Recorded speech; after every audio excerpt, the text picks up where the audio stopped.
ટોરસ ટ્રકમાં ડુંગળીની આડમાં વિદેશી દારૂની હેરાફેરી કરનાર 2 ઈસમોને વરતેજ પોલીસે ઝડપ્યા, 1 ફરાર। વરતેજ પોલીસ મથકનો સ્ટાફ ધૂળેટી પર્વની ઉજવણી અંતર્ગત પેટ્રોલિંગમાં હતો તે વેળાએ બાતમી મળી હતી કે નારી રોડ ઉપર વિદેશી દારૂ ભરેલો ટોરસ પસાર થવાનો છે।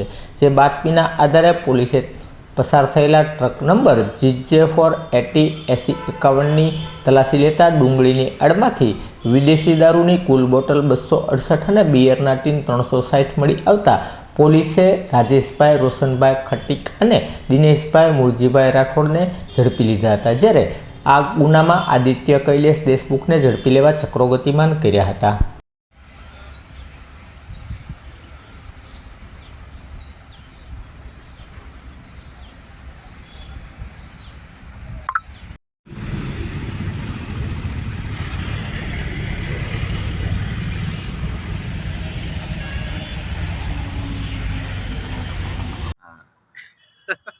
मेरा भारत महा